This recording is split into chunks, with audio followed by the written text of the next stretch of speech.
Perjuangan menghadapi ancaman disintegrasi bangsa. Berbagai pergolakan di dalam negeri tahun 1948 sampai 1965. 1. Peristiwa konflik dan pergolakan yang berkaitan dengan ideologi. Termasuk dalam kategori ini adalah pemberontakan PKI Madiun, pemberontakan DITII, dan peristiwa G30S PKI. Ideologi diusung oleh PKI tentu saja komunisme, sedangkan pemberontakan DITII berlangsung dengan membawa ideologi agama. 2. Peristiwa konflik dan pergolakan yang berkaitan dengan kepentingan vested interest. Termasuk dalam kategori ini adalah pemberontakan APRA, RMS, dan Andi Aziz. Vested interest merupakan kepentingan yang tertanam dengan kuat pada suatu kelompok. Kelompok ini biasanya berusaha untuk mengontrol suatu sistem sosial atau kegiatan untuk kepentingan sendiri.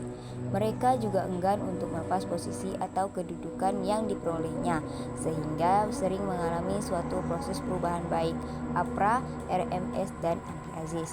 Semuanya berhubungan dengan keberadaan pasukan NIL atau tentara kerajaan DI, Hindia Belanda yang tidak mau menerima kedatangan tentara Indonesia di wilayah-wilayah yang sebelumnya mereka kuasai. Dalam situasi seperti ini, konflik pun terjadi.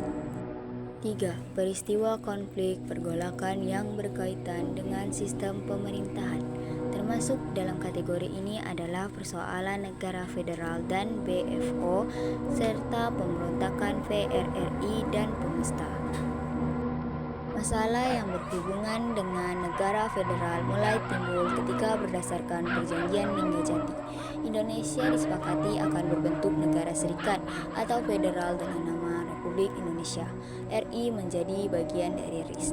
Negara-negara federal lainnya misalnya adalah negara Pasundan, negara Madura, negara Indonesia Timur. BFO sendiri adalah badan musyawarah negara-negara federal di luar Republik Indonesia yang dibentuk oleh Belanda. Namun makin lama badan ini makin bertindak netral, tidak lagi semata-mata memihak Belanda. Pro kontra tentang negara-negara federal inilah yang kerap juga menimbulkan pertentangan. Sedangkan pemberontakan PRRI dan Persemesta merupakan perlawanan yang terjadi akibat adanya ketidakpuasan beberapa daerah di wilayah Indonesia terhadap kebijakan pemerintahan pusat yang mulai tidak adil dan semakin cenderung ke kiri, komunis.